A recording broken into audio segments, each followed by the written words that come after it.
Hello दोस्तों। उम्मीद है आप सभी बेहतर होंगे और आपकी पढ़ाई भी बेहतर तरीके से चल रही होगी। जैसा कि आप सभी को पता है, हम फिज़िक्स का पहला चैप्टर लेकर चल रहे थे, प्रकाश का परावर्तन और अपवर्तन। उसमें हमने क्या किया था, इसके पहले वाली क्लास में हमने बेसिक से चीज़ों को समझ लिया था और हम अवतल दर्पण या उत्तल दर्पण से संबंधित जो परिभाषाएँ थी, जो गोलीय दर्पण से संबंधित परिभाषाएँ थी, उनको हम कर रहे थे। आज की क्लास में हम उसके आगे का कॉन्सेप्ट समझेंगे, लेकिन उस आगे के कॉन्सेप्ट को समझने से पहले हम क्या करेंगे, पीछे की चीज़ों को एक बार रिकॉल कर लेंगे, जिससे आपका कॉन्सेप्ट और भी अच्छे से क्लियर हो सके।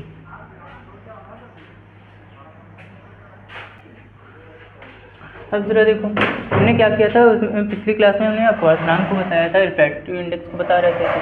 तो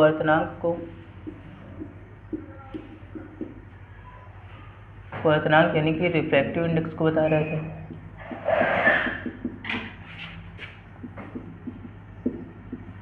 रिफ्रैक्टिव इंडेक्स को बता रहे थे। अच्छा, इस अपवर्तनांक के बारे में एक चीज़ बताई थी, इसकी एक डिफिनीशन लिखाई थी। जरा वो डिफिनीशन बताओ, क्या लिखाई थी? हमने इसकी जो परिभाषा बताई थी, इसकी एक परिभाषा बताई थी। क्या बताया था? जब भी कोई प्रकाश की किरण एक माध्यम से दूसरे माध्यम में जाती है, तो पहले माध्यम के सापेक्ष दूसरे माध्यम के अपवर्तनांक को हम क्या बोल देते हैं? पहले माध्यम के सापेक्ष दूसरे माध्यम का जो अपवर्तनांक होता है, उसी को हम क्या कहते हैं? निरपेक्ष अपवर्तनांक। उसी को हम क्या कहते हैं? सापेक्ष अपवर्तनांक कहते हैं। यही चीज़ बताई थी। अच्छा, ये अपवर्तनांक जो था, रिफ्रैक्टिव इंडेक्स जो था, ये कितने प्रकार का बताया था? 2 प्रकार का बताया था। कौन कौन सा था? एक बार सारे नाम लिख लो। एक बताया था सापेक्ष अपवर्तनांक, और दूसरा कौन सा बताया था हमने? दूसरा हमने कौन सा बताया था? निरपेक्ष बताया था। कौन सा बताया था? निरपेक्ष बताया था। यही 2 चीज़ें बताई थी, यही 2 चीज़ें बता रखी थी। सापेक्ष अपवर्तनांक में क्या बताया था? इसमें बताया था पहले माध्यम के सापेक्ष दूसरे माध्यम के अपवर्तनांक को ही हम क्या बोल देते हैं? सापेक्ष अपवर्तनांक बोलते हैं। क्या बताया था? इसकी डिफिनीशन भी एक लिखाई थी। क्या लिखाया था? जब कोई प्रकाश किरण, क्या लिखाया था? जब कोई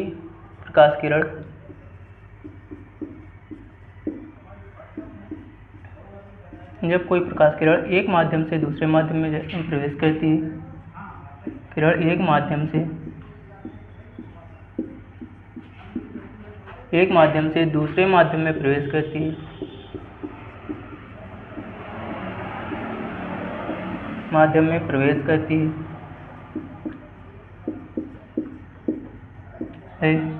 तो पहले माध्यम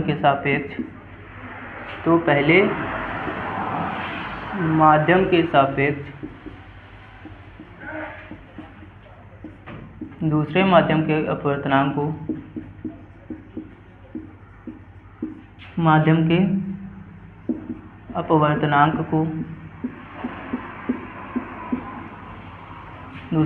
अपवर्तनांक को क्या कहा जाता है?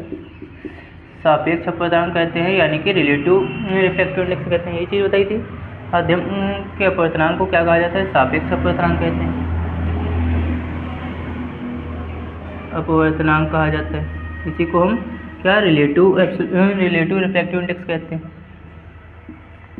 अब इसका एक एग्जांपल समझ लेते हैं। मान लिया हमने कोई प्रकाश की किरण ली, हमने ऐसे बोल दिया, ये कोई बना लिया। अब जो प्रकाश की किरण है, इसमें देखो नीचे वाला जो हिस्सा है, इसको हमने बना दिया, ये नीचे का जो हिस्सा है ये हमारा जल है। नीचे का जो हिस्सा ये है, ये जल है। अब कोई प्रकाश की किरण यहाँ से हवा से आ रही है, हवा से आके वो क्या हुआ? वो जल के अंदर इस तरह से चली गई। कहाँ से आई? वायु से, एयर से आ रही है। गई किस में? वाटर में। तो किसके? पहले माध्यम के सापेक्ष दूसरे माध्यम का अपवर्तनांक, मतलब जिसमें जाती है उसका अपवर्तनांक निकाला जाता है। जिसमें जाती है उसका अपवर्तनांक निकालते हैं, उसी को हम क्या बोल देते हैं? उसी को क्या कह देते हैं? उसी को सापेक्ष अपवर्तनांक कहा जाता है। तो इसका सापेक्ष अपवर्तनांक लिखेंगे तो हम इसको अपवर्तनांक को किस तरह से ऐसे दर्शाते हैं?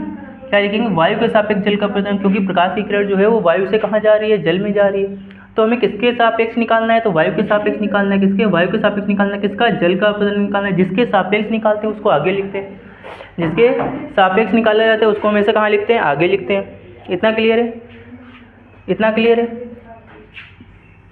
ये चीज़ क्लियर है? अब जरा देख लो निरपेक्ष अपवर्तनांक को। देखो, निरपेक्ष अपवर्तनांक में क्या होता है?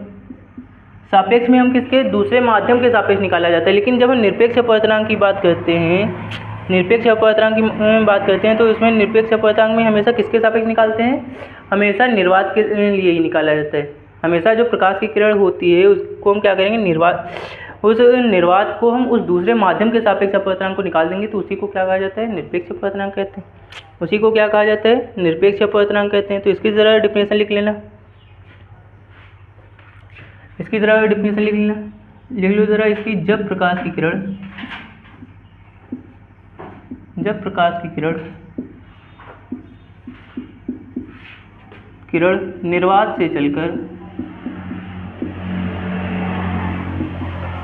से चलकर किसी दूसरे माध्यम में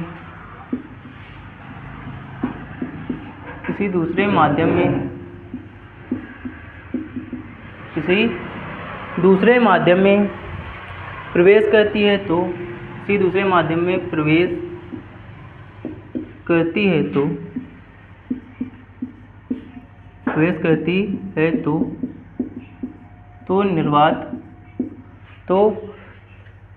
तो निर्वात के सापेक्ष उस माध्यम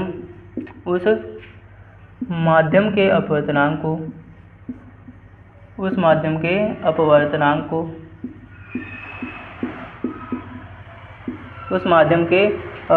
को क्या कहा जाता है, अपवर्तनांक को निरपेक्ष अपवर्तनांक कहते हैं। ठीक, क्या कहा जाता है, निरपेक्ष अपवर्तनांक कहते हैं।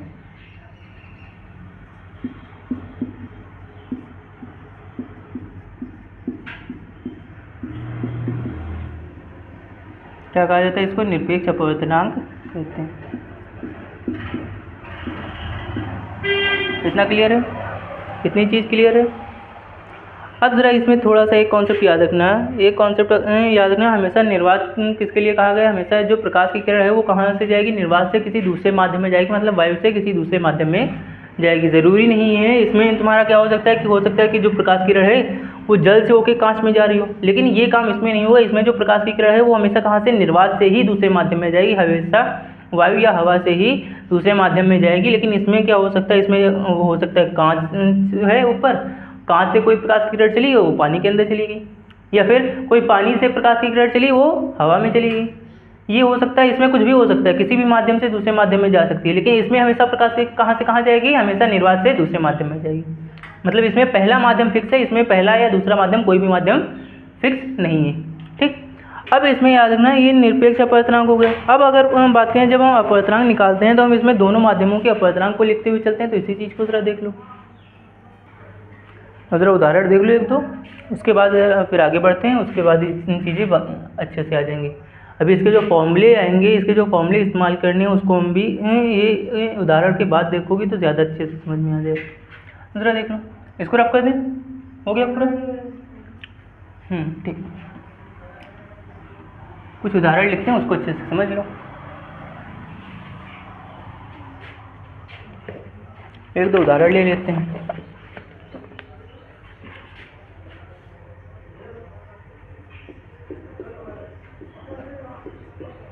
उदाहरण देख लो, हमने मान लिया, हमने एक उदाहरण ले लिया, लिखो ज़रा।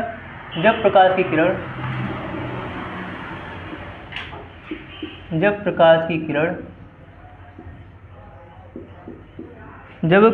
किरण विरल माध्यम से सघन माध्यम में जाती है, विरल माध्यम से सघन माध्यम में जाती है,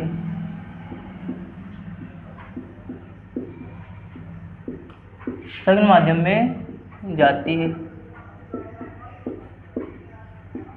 विरल माध्यम से सघन माध्यम में जाती है, या फिर प्रवेश करती है। प्रवेश करती है ज़्यादा सही रहेगा, माध्यम में प्रवेश करती है, विरल माध्यम में प्रवेश करती है,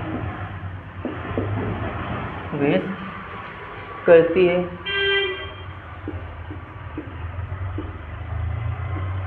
प्रवेश करती है तो आपतन कोण व अपवर्तन कोण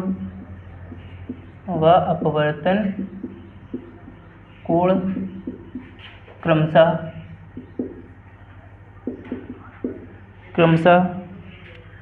60 डिग्री और 30 डिग्री होते हैं, 60 डिग्री और 30 डिग्री होते हैं।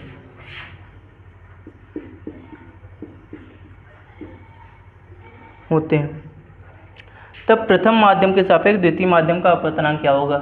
तब पूछा है, तब प्रथम माध्यम के सापेक्ष प्रथम माध्यम के सापेक्ष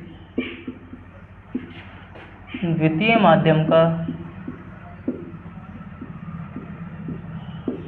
माध्यम का अपवर्तनांक क्या होगा। अपवर्तनांक क्या होगा। अच्छा एक चीज़ बताओ, इसमें क्या बोला गया है, जब कोई प्रकाश की किरण कहाँ से प्रथम माध्यम के सापेक्ष द्वितीय माध्यम का अपवर्तनांक बोला है, सापेक्ष बोला है तो ऐसे ही समझ में आ रहा है सापेक्ष अपवर्तनांक बोले, ऐसे ही समझ में आ रहा है सापेक्ष अपवर्तनांक बोला है। अब लेकिन ये भी कहा जा रहा है कि विरल माध्यम से किस में जाती है, विरल माध्यम से सघन माध्यम में जाती है। अच्छा विरल माध्यम क्या होता है, विरल माध्यम क्या होता है, वह माध्यम जिसमें प्रकाश की चाल क्या होती है, तीव्र होती है, तेज होती है। और सघन माध्यम किसको कहते हैं, जिसमें प्रकाश की चाल क्या हो जाती है, धीमी हो जाती है। तो अगर हम कांच को और जल की तुलना करें, कांच और जल की तुलना करें तो विरल कौन सा हो जाएगा। कांच और जल की तुलना अगर करें तो कौन सा माध्यम विरल होगा, कांच होगा या जल, बताओ। कांच होगा या जल विरल माध्यम होगा, कौन सा माध्यम विरल होगा, जल। क्यों, क्योंकि जल में अगर हम देखें तो प्रकाश की चाल कितनी होती है, 2.25 गुणा में 10⁸ मीटर प्रति सेकंड होती है। उसी जगह अगर हम कांच में देखें तो कितनी आ जाती है, 2 गुणा में 10⁸ मीटर प्रति सेकंड हो जाती है। यानी कि हमारी जल में जो होती है प्रकाश की चाल क्या होती है, कांच से तेज होती है। तो जिस माध्यम में प्रकाश की चाल तेज होती है उसको हम क्या बोलते हैं, विरल माध्यम बोला जाता है। और जिसमें धीमी हो जाती है उसको क्या बोलते हैं, सघन माध्यम बोलते हैं। अब इसमें बोला गया विरल माध्यम से सघन माध्यम में जा रही है, तो इसमें यह भी तो हो सकता है कि पहला जो विरल माध्यम है वो तुम्हारा निर्वात या वायु हो। यहाँ तो हम ये क्लियर नहीं बता सकते ना कि ये निरपेक्ष अपवर्तनांक का काम हो रहा है या फिर सापेक्ष का हो रहा है। अगर ये बोल देता कि हाँ ये जल से कांच में जा रही है तब कंफर्म था कि हाँ सापेक्ष अपवर्तनांक है। लेकिन जब बोला है विरल माध्यम से सघन माध्यम में जा रही तब तो अभी कंफर्म नहीं है कि हमारा जो पहला माध्यम है वो निर्वात नहीं हो सकता। ये तो बोला नहीं, हो सकता है निर्वात हो पहला माध्यम, और निर्वात हुआ अगर पहला माध्यम तो दूसरा माध्यम कुछ भी हो तो वो क्या बन जाएगा, निरपेक्ष अपवर्तनांक बन जाएगा। तब क्या बन जाएगा, निरपेक्ष अपवर्तनांक बन जाएगा। और उस कंडीशन में हम निरपेक्ष अपवर्तनांक के लिए फॉर्मूला लगाने लगेंगे, n बराबर c/v का। तब ये फॉर्मूला लगाएंगे, जहाँ c जो होता है ये क्या होता है, निर्वात में प्रकाश की चाल। अभी हम चाल वाला जब पढ़ेंगे तब आ जाएगा, उसमें क्या होता है निर्वात में प्रकाश की चाल। ये v जो होता है ये क्या आता है, v जो होता है ये माध्यम में प्रकाश की चाल होता है। क्या हो जाएगा, माध्यम में प्रकाश की चाल। अभी ये सारी चीज़ें आ जाएंगी। इसके बाद जब हम चाल में संबंध देखेंगे, अभी तो केवल अपवर्तनांक देखो सिंपल सा। अब जरा देखो, हम जब हल करते हैं पेपर में, हल करते टाइम तुम्हें क्वेश्चन तो पूरा नोट नहीं करना है जैसे हम नोट करके लिखा है। वहाँ पे क्या करोगी, डायरेक्ट हल करना स्टार्ट कर दोगी। तो अब इसके लिए सीधा सा काम क्या करना, इसके लिए कोशिश करना कि फिगर ड्रॉ कर सको। इसका हमेशा कोशिश करना इसका फिगर ड्रॉ कर सको। क्या बोला है, ऐसे फिगर ड्रॉ कर लो। अब सवाल में बोला क्या गया है कि प्रकाश की जो किरण है वो विरल माध्यम से सघन माध्यम में जाती है। विरल माध्यम ऊपर कोई भी देख ले तो नीचे हम सघन माध्यम को दिखाने के लिए इस तरह से बना लिया। ये कांच भी हो सकता है, ये जल भी हो सकता है, ये कोई भी माध्यम हो सकता है कांच हो सकता है जल हो, कुछ भी हो सकता है। अब बोला क्या गया, अब बोला क्या गया, जो प्रकाश की किरण है प्रवेश करती है किसमें, विरल माध्यम से सघन माध्यम से। विरल माध्यम से ऐसे जा रही है, विरल माध्यम से आई। ये कहाँ पे, ये कौन सा माध्यम है, ये विरल माध्यम है। ये कौन सा माध्यम है, वे विरल माध्यम। और ये कौन सा माध्यम है, ये सघन माध्यम है। अब जो प्रकाश की किरण है विरल माध्यम से सघन माध्यम में जा रही है। पहली चीज, सघन माध्यम में जाएगी तो वो क्या होती है, अविलंब की ओर झुकती है, अविलंब से दूर हटती है। विरल से सघन में जाएगी तो प्रकाश की किरण जो है वो अविलंब से दूर हटेगी, अविलंब क्यों झुकेगी, झुक जाएगी। क्या होगा, झुक जाएगी, ऐसे झुकेगी। हो गया। अब बोला क्या गया है, अब बोला गया है अगले सवाल में बोला है कि तो आपतन कोण व अपवर्तन कोण, आपतन कोण कहाँ बनता है, आपतन कोण बनता है यहाँ, और अपवर्तन कोण कहाँ बनेगा, यहाँ होगा। अब बोला क्या गया है कि आपतन कोण व अपवर्तन कोण, यानी कि आपतन कोण अपवर्तन क्रमशः बोला है। मतलब पहला वाला जो आपतन कोण है वो 60 डिग्री है और अपवर्तन कोण का मान कितना है, वो 30 डिग्री। ये वाला कोण कितना दिया है, 60 डिग्री दिए। ये वाला कोण कितना दिया है, ये वाला कोण कितना दिया है, 30 डिग्री दिया। कितना दिया है, 30 डिग्री दिए। यही चीज़ दी गई है। अब बोला है तब प्रथम माध्यम के सापेक्ष द्वितीय माध्यम का अपवर्तनांक ज्ञात करना है। तब क्या करना है, प्रथम माध्यम के सापेक्ष द्वितीय माध्यम का अपवर्तनांक ज्ञात करना है। ये क्या है हमारा, ये हमारा प्रथम माध्यम है। ये क्या है, ये हमारा द्वितीय माध्यम है। ये कौन सा? द्वितीय माध्यम। क्या करना है? प्रथम माध्यम के सापेक्ष द्वितीय माध्यम का पता याद रखना, जिसके सापेक्ष कहा जाता है, जिसके सापेक्ष कहा जाता है उसको हमेशा कहाँ लिखते हैं? आगे। अभी बताया था जिसके सापेक्ष कहा जाए, किसके सापेक्ष कहा गया है? प्रथम माध्यम के सापेक्ष। किसके कहा गया है? प्रथम माध्यम के सापेक्ष। तो पहली चीज लिखना शुरू करो। क्या दिया है? क्या दिया है? हमें आपतन कोण दे रखा है। हमें क्या दिया है? आपतन कोण। आपतन कोण यानी कि आपतन कोण को किससे दर्शाते हैं? आई से। कितना मान दिया है? कितना दिया है? 60 डिग्री। क्या अपवर्तन कोण दे रखा है? कहोगे हाँ अपवर्तन कोण दे रखा है। अपवर्तन कोण कितना दे रखा है? किससे दर्शाएंगे? पहले तो आ से दर्शा देंगे। कितना कोण दे रखा है? 30 डिग्री दे रखा है। अब प्रश्न के हिसाब से चलिए, प्रश्नानुसार क्या बताया? प्रश्नानुसार क्या पूछा गया हमसे? प्रश्नानुसार क्या पूछा गया? हमें कहा गया है जो ये अपवर्तनांक है किसके सापेक्ष कहा गया है? प्रथम माध्यम के सापेक्ष। जिसके सापेक्ष था उसको वहाँ लिख रहे हैं आगे, और किसका? दूसरे माध्यम का अपवर्तनांक। अब याद रखना फॉर्मूला क्या होता है? फॉर्मूला क्या होता है? फॉर्मूला क्या लगाते हैं? स्नेल के नियम का फॉर्मूला याद है? क्या होता है? स्नेल के नियम का फॉर्मूला याद है? क्या होता है? स्नेल के नियम का फॉर्मूला बताओ क्या होता है? बताया था क्या होता है? साइन आई बटे में साइन आर होता है। अब जरा मान रख दो, साइन आई, इसमें आई का मान दे रखा है 60 डिग्री। कितना आ जाएगा यहाँ से? साइन 60 डिग्री हो जाएगा। और नीचे कितना हो जाएगा? साइन आर लिखा हुआ है। आर का मान कितना है? 30 डिग्री है। क्या साइन 30 डिग्री हो जाएगा? क्या साइन 30 डिग्री हो जाएगा? अच्छा अब ज़रा बताओ साइन 60 डिग्री का मान कितना होता है? साइन 60 डिग्री का मान कितना होता है? कितना होता है? √3/2 कन्फर्म है। और साइन 30 डिग्री का मान कितना होता है? 1/2। क्या हम इससे इसको कैंसिल कर सकते हैं? मान कितना निकल के आया? अपवर्तनांक कितना निकल के आया? √3 निकल आया। अपवर्तनांक कितना निकल के आया? √3 निकल आया। अब जब फिजिक्स में करना तो मान याद रखना √3 का और √2 का, इसका इस्तेमाल बहुत होगा। एक जगह पे कहीं पे लिख लो कि जो √2 होता है, इस √2 का मान कितना होता है? इसका मान होता है 1.414। और इसका √3 का मान कितना होता है? इसका मान लिख लो 1.732। तो इसके हिसाब से आंसर क्या हो जाएगा? √3 लिख सकती हो, या फिर दोनों लिख के दिखा देना, ज़्यादा बेटर रहेगा, ज़्यादा अच्छा रहेगा। ठीक, कॉन्सेप्ट समझ में आया क्या करना है? मान निकाल लोगी स्नेल के नियम से। किस तरह से निकालना है? देखो क्या दिया है? वायु के सापेक्ष पारदर्शी द्रव का अपवर्तनांक कितना दे रखा है? 1.2। और किसी अन्य पारदर्शी ठोस का अपवर्तनांक 1.8 दे रखा है। अच्छा दोनों की एक चीज़ देखो, और करके जोड़ा गया, और करके जोड़ा गया। अब यहाँ पे ज़रा फोकस करो। अभी तक पहले वाले क्वेश्चन में कितने माध्यम दिए गए थे हमको? 2 माध्यम दिए थे। इसमें कितने? पहला तो वायु बोल दिया, बोला। उसके बाद तुम पारदर्शी द्रव बोल दिया। उसके बाद क्या बोले? और किसी अन्य पारदर्शी ठोस का अपवर्तनांक। कितने माध्यम हो गए? 3 माध्यम हो गए लगातार। कितने माध्यम हो गए? 3 माध्यम। जब तक 2 माध्यम रहे तब तक कोई प्रॉब्लम नहीं। जैसे ही 3 माध्यम हुए तो जिसके सापेक्ष बोला जाता है उसको हमेशा कहाँ रखने लगेंगे? अपॉन में रखते हैं। अभी उसमें कहाँ रखा था? उसमें आपतन कोण को कहाँ रखा था? ऊपर रखा था। लेकिन अब जब 3 माध्यम हो गए तो हम जिसके सापेक्ष बोला जा रहा है उसके अपवर्तनांक को कहाँ रखेंगे? अपॉन में रखेंगे। और जब 3 माध्यम हों तो हमेशा जो बाकी जो 2 माध्यम होंगे वायु के अलावा, वायु या निर्वात के अलावा, उनकी तुलना हमेशा वायु से ही की जाएगी। ठीक, अब जरा देखो इसमें क्या क्या दे रखा है। पहली चीज़ क्या दी है? स्टेप बाय स्टेप लिखती रहे ना। क्या दिया है? क्या दिया है? क्या दिया गया? वायु के सापेक्ष पारदर्शी द्रव का अपवर्तनांक। क्या दे रखा है? वायु के सापेक्ष। पेपर में लिखने का तरीका ही मायने रखता है। वायु के सापेक्ष पारदर्शी द्रव का अपवर्तनांक। पारदर्शी, अच्छा द्रव को क्या कहती हो? लिक्विड कहा जाता है ना। क्या कहा जाता है? लिक्विड ही तो कहते हैं।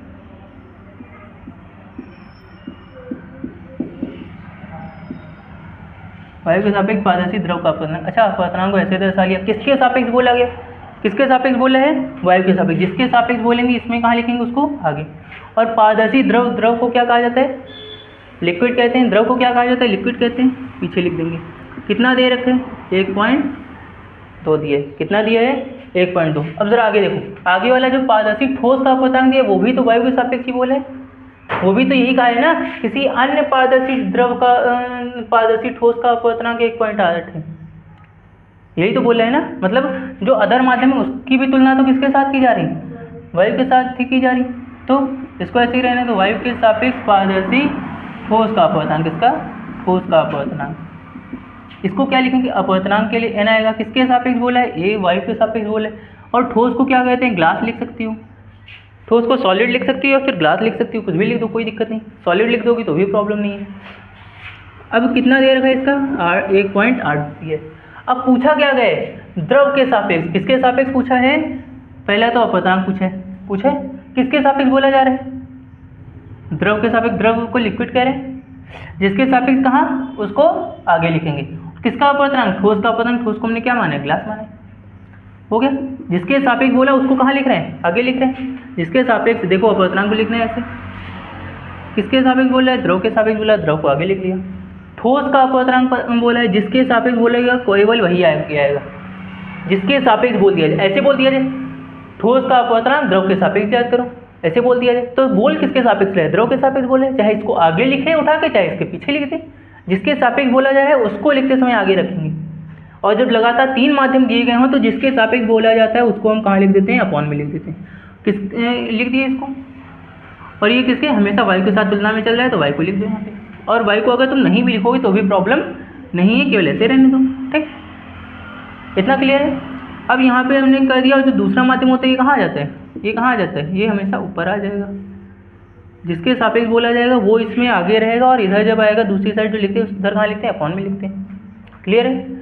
अब जरा मान रख दो, क्या हमारा जो ठोस के सापेक्ष अपवर्तनांक था ऊपर वाला कितना है, ठोस के सापेक्ष अपवर्तनांक कितना है, 1.8 है कहोगे, और इसका कितना दे रखा है, 1.2 दे रखा है, कितना है 1.2, क्या पॉइंट से पॉइंट खत्म हो जाएगा, 6 से काटेंगे 2 बार जाएगा, 6 से काट देंगे 3 बार चला जाएगा, 2 से इसको काट दोगे और अपवर्तनांक कितना निकल के आएगा, 1.5 निकल आएगा, एक लाइन में आंसर खत्म हो गया। तुम्हें इतना ये लिखने की ज़रूरत भी नहीं थी, हिंदी वाली इतनी लिखती, हिंदी वाला इतना लिखने की ज़रूरत भी नहीं थी, तुम केवल एक काम कर सकते थे, क्या करते, सीधा सीधा लिखना शुरू कर देते, क्या दिए, सीधा सीधा काम करते, क्या दे रखा है, कह देते हमें वायु के सापेक्ष द्रव का अपवर्तनांक दे रखा है, हमें अपवर्तनांक दे रखा है लिक्विड का कितना दिया रखा है, 1.2 दे रखा है, किसके सापेक्ष दे रखा है, वायु के सापेक्ष दे रखा है। फिर आगे बता देते हैं हमें ठोस का अपवर्तनांक दिया है, किसके सापेक्ष दिया, वायु के सापेक्ष दिया है, तो 1.8 दे रखा है। हमें पता क्या करना है, हमें अपवर्तनांक याद करना है, किसका, हमें ठोस द्रव के सापेक्ष ठोस का अपवर्तनांक याद करना है, हमें ये पता करना है। डायरेक्ट सूत्र लगा देते यहाँ से ऐसे ही, डायरेक्ट यहाँ से ऐसे ही सूत्र लगा देते, जिसके सापेक्ष बोला गया है उसको अपॉन में लिख देते यहाँ पे, और जो दूसरा माध्यम इसको ऊपर रख देते और सीधे सीधे यहाँ से मान रख देते, 1.8 बटे में 1.2 करके सीधे कैलकुलेशन करके निकल आता। इतना ये पूरा लिखने की ज़रूरत भी नहीं थी, सीधा सीधा हो जाता छोटे छोटे अक्षरों में। लेकिन इसको 1-2 सवाल में जब लिखोगी तो ये चीज़ें क्लियर हो जाएंगी, जिसके सापेक्ष बोला जाए उसको कहाँ लिखते हैं और दूसरा जो माध्यम होता है उसको कहाँ लिखते हैं। तो पहले 1-2 में लिख लो, उसके बाद फिर आराम से डायरेक्ट करते रहना, कोई दिक्कत नहीं, ठीक। लेकिन जब पेपर में करना है तो पेपर में क्या होता है, तुम्हें कॉपी फिल करनी है किसी तरह से। दूसरी चीज़, एग्जामिनर जो देख रहा है उसको समझ में आना चाहिए स्टेप बाय स्टेप कि हाँ कौन सी चीज़ बताई जा रही है। तो क्या करना, वहाँ पे करते टाइम सारी चीज़ें स्टेप बाय स्टेप क्लियर करते रहना, सारा बिल्कुल डिटेल में लिखना। और स्पीड जब तेज़ रखोगे तो लिखने के लिए तुम्हें टाइम ज़्यादा अच्छा खासा मिल जाएगा। अब जरा देखो एक क्वेश्चन और ले लेते हैं, एक क्वेश्चन और लिया जाए। देखो तीसरा क्वेश्चन दे रखा है, वायु के सापेक्ष जल तथा कांच का अपवर्तनांक दे रखा है, जल तथा कांच के अपवर्तनांक दे रखे हैं। कांच के अपवर्तनांक क्या दिया है, क्रमशः 4/3 एवं 3/2 है। आगे बोला गया है जल का कांच के सापेक्ष, किसके सापेक्ष बोला जा रहा है, कांच के सापेक्ष। तो कांच कहाँ आएगा, आगे आएगा, और जल कहाँ रहेगा, पीछे रहेगा। ये चीज़ अभी बताई, तो लिखना शुरू करो जरा, क्या दे रखे हैं, क्या दिया है। अब थोड़ा शॉर्ट में कर सकते हैं, बाकी लिख लोगी ना स्टेप बाय स्टेप। क्या दिया है, वायु के सापेक्ष जल का अपवर्तनांक क्या दे रखा है, पहला तो अपवर्तनांक दे रखा है, किसके सापेक्ष बोला गया है, वायु के सापेक्ष, तो वायु आगे आएगा। किसका अपवर्तनांक, जल का अपवर्तनांक कितना दे रखा है, पहला वाला क्रमशः बोला गया, मतलब 4/3 है, कितने 4/3 है। फिर से अपवर्तनांक दे रखा है, किसके सापेक्ष, वायु के सापेक्ष ही दिया है। किसका अपवर्तनांक दिया है, कांच को ग्लास कहते हैं, इसका अपवर्तनांक दे रखा है, कितना दे रखा है, 3/2 दे रखा है। कितना दे रखा है, 3/2 दे रखा है। आगे जरा बढ़ो, क्या कहा गया है, जल का कांच के सापेक्ष, किसके सापेक्ष बोला है, कांच के सापेक्ष क्या ज्ञात करना है, अपवर्तनांक ज्ञात करना है। हमें क्या पता करना है, हमें अपवर्तनांक पता करना है, किसके सापेक्ष, कांच के सापेक्ष। कांच को हम ग्लास कह रहे हैं, जिसके सापेक्ष बोला जाएगा उसको आगे लिखेंगे। और क्या पता करना है, जल का अपवर्तनांक, हो गया। अच्छा अभी बताई थी, अभी एक चीज़ बताया था कि जिसके सापेक्ष बोला जाता है उसको कहाँ लिखते हैं, जिसके सापेक्ष बोला जाता है उसको कहाँ लिखते हैं, बटे में लिखते हैं, अपॉन में लिखते हैं। जिसके सापेक्ष बोला है मतलब कांच का अपवर्तनांक जो होगा वो अपॉन में आ जाएगा, जो जल का अपवर्तनांक है वो कहाँ होगा, वो ऊपर होगा। मान रख दो ज़रा, क्या मान रखा जाएगा, कहोगे एक इसका जो जल का अपवर्तनांक दिया था वो कितना दिया है, वो दे रखा है 4/3। कितना दिया है, 4/3। और अगर पूछ दिया जाए कांच का अपवर्तनांक कितना दिया है, कांच का अपवर्तनांक बता दिया जाए तो 3/2 दे रखा है। कितना दिया है, 3/2 दे रखा है। अच्छा एक चीज़ बताओ, हल करते टाइम, सॉल्व करते समय हम क्या करते हैं, जो हमारे बीच वाले जो होते हैं वो बीच में ही रहते हैं और जो नीचे वाला होता है ये कहाँ चला जाता है, ऊपर चला जाता है। या फिर ऐसे भी ना कर सको तो इसको ऐसे तो लिख ही सकती हो, इसको कुछ इस तरह से तो लिख ही सकती हो कि भाग वाला चिन्ह जो लगाया तो इसको हम ऐसे लिख सकते हैं 4/3 भाग में 3/2, ऐसा तो लिख ही सकती हो। और भाग के चिन्ह को अगर गुणा में बदलना हो तो क्या करते हैं, इस वाले पीछे वाले को हम क्या करते हैं, पलट देते हैं, क्या कर देते हैं, उल्टा कर देते हैं। तो इसको ऐसे लिख सकते हैं 4/3 और यहाँ से गुणा में कितना 3/2 था, अब कितना हो जाएगा 2/3 हो जाएगा। या हल करने पे 4 दूनी कितना आ जाएगा 8 हो जाएगा, और नीचे कितना आ जाएगा 3 त्रिकोण 9 हो जाएगा। मतलब हमारा अपवर्तनांक कितना निकल आएगा, हमारा कांच के सापेक्ष जल का अपवर्तनांक जो निकल के आएगा वो कितना निकल के आएगा, वो कहोगे 8/9 निकल आएगा। क्लियर है, क्लियर है, इतनी चीज़ समझ में आ गई। अब ज़रा थोड़ा सा और कॉन्सेप्ट देखते हैं, उसके बाद न्यूमेरिकल अभी आगे कर लेंगे।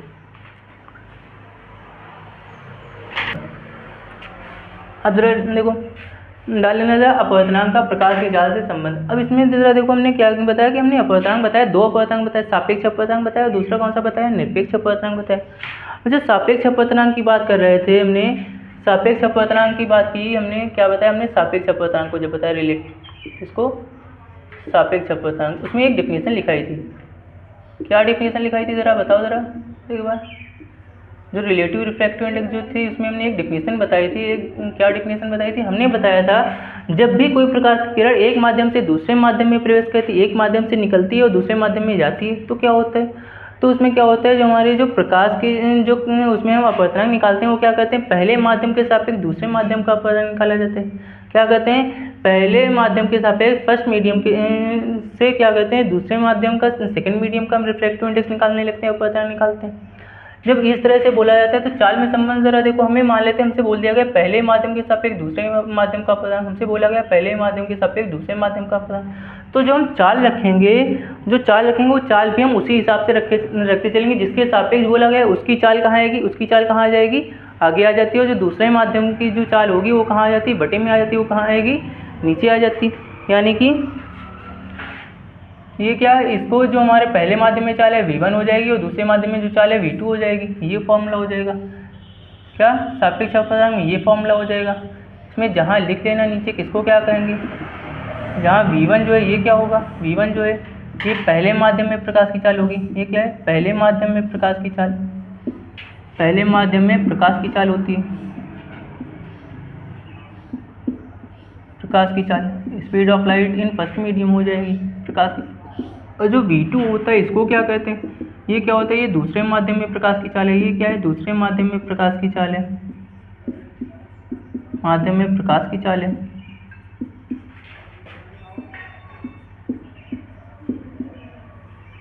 कितना क्लियर है, कितना क्लियर है, दूसरे माध्यम में प्रकाश की चाल है। अब ज़रा इसमें एक चीज़ और याद रखना, एक चीज़ और याद रखना कि ये जब हम इसको निकालते हैं तो हमने निरपेक्ष अपवर्तनांक को भी पढ़ रखा है। निरपेक्ष अपवर्तनांक को जब पढ़ा था तो उसमें हमने क्या बताया था, निरपेक्ष अपवर्तनांक में हमेशा जो किसके सापेक्ष से चाल अपवर्तनांक निकाला जाता है, हमेशा निर्वात के सापेक्ष निकालते हैं। किसके सापेक्ष निकालते हैं, हमेशा निर्वात के सापेक्ष निकालते हैं। तो निर्वात निरपेक्ष अपवर्तनांक के लिए याद रखना क्या होते हैं, निरपेक्ष अपवर्तनांक के लिए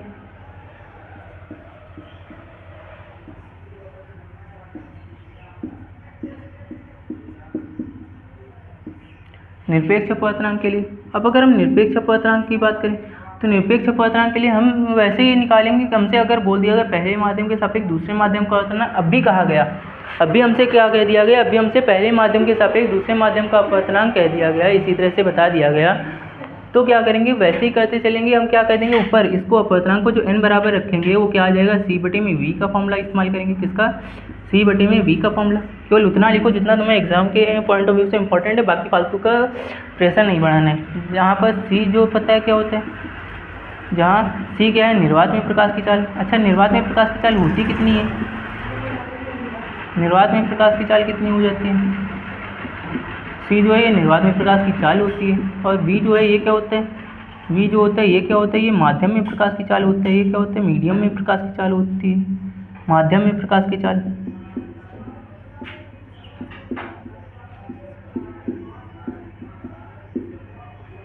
ये हो गया, कितनी चीज़ें क्लियर हैं? अब इसके तुम्हें दूसरा फॉर्मूला अगर बनाना चाहो तो इसी से तुम दूसरे फॉर्मूले भी बना सकती हो। यानी कि अगर माध्यम में प्रकाश की चाल पूछी जाए, तुम्हें अपवर्तनांक दे रखा हो, निर्वात में प्रकाश की चाल तुमको पता होती है, तो इसको फॉर्मूला बना दोगी। v इधर भाग में इधर गुणा में चला जाएगा, मतलब v बराबर फॉर्मूला क्या बन जाएगा? c बटे में n का फॉर्मूला बन जाएगा। दूसरा भी बना सकती हो, दोनों बन जाएंगे फॉर्मूले।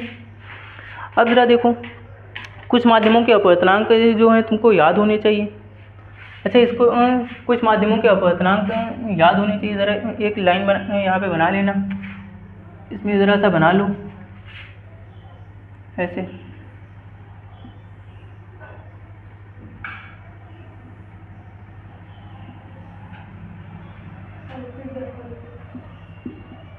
यहाँ पे बना लो माध्यम, और यहाँ पे आ जाएगा तुम्हारा अपवर्तनांक यानी कि रिफ्रैक्टिव इंडेक्स। कुछ माध्यमों के अपवर्तनांक ज़रा लिख लो, कुछ माध्यमों के अपवर्तनांक ज़रा लिख लो कितना होता है। पहली तो अगर हम वायु की बात करें,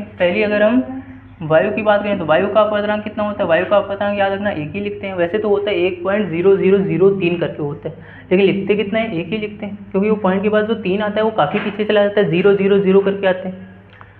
इतना क्लियर है? दूसरा अपवर्तनांक एक और लिख लेना, एक और अगर हीरे का पूछ दिया जाए, अगर हीरा का पूछ दिया जाए, जो हीरा होते हैं, डायमंड जो होता है, इसका कितना होता है? 2.42 होता है। कितना होता है?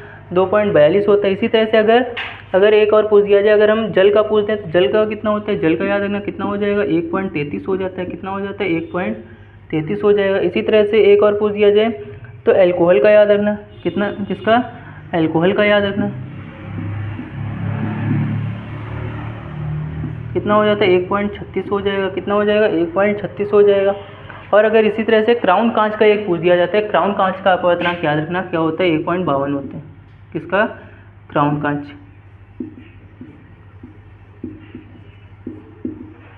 क्राउन कांच का कितना होता है? 1.52 होता है। ठीक, ये 3-4 अपवर्तनांक याद रखना, इन्हीं से तुम्हारा काम हो जाएगा। दूसरी चीज़ एक और पूछा जा सकता है इसके अलावा, और तो काम क्या है नहीं, बाकी इतना क्लियर है। ठीक हो गया, इतने अपवर्तनांक चीज़ें क्लियर हैं। अच्छा, प्रकाश की उत्क्रमणीयता बताई थी उसमें, प्रकाश की उत्क्रमणीयता उसमें बताई थी, क्या बताया था? जब कोई प्रकाश के परावर्तन को जब बता रहे थे, उसमें प्रकाश की उत्क्रमणीयता बता रखी थी। क्या बताया था? जब कोई प्रकाश की किरण किसी दूसरे समतल पृष्ठ पर टकराती है तो वो वापस जाती है, और वापस जाते समय कोई दूसरा समतल पृष्ठ अगर उसी कोण पे रख दिया जाए उसी तरह से, तो प्रकाश की किरण जिस रास्ते से गई थी उसी रास्ते से क्या हो जाती? वापस आ जाती। उसी रास्ते से क्या हो जाती? वापस आ जाती। इसी घटना को हम क्या बोलते हैं? प्रकाश की उत्क्रमणीयता बोलते हैं। क्या बोलते हैं? प्रकाश की उत्क्रमणीयता यानी कि रिवर्सिबिलिटी ऑफ लाइट बोलते हैं। यही चीज़ बता रखी थी, यही चीज़ क्लियर थी। अब इसके बाद ज़रा देखो, अभी टाइम हुआ है, मोबाइल बैग में पड़ा हुआ है। तो आज का सारा कॉन्सेप्ट पूरा हुआ। मिलते हैं नेक्स्ट क्लास में, तब तक के लिए वीडियो को लाइक करके चैनल को सब्सक्राइब कर लीजिए। साथ में कमेंट करके ज़रूर बताइएगा कि आपको आज की क्लास कैसी लगी, और ऐसी और वीडियोस को देखने के लिए बेल आइकन को प्रेस करके ऑल पर क्लिक कर लीजिएगा, ताकि आने वाली हर क्लास का नोटिफिकेशन आपको सबसे पहले मिल सके। धन्यवाद।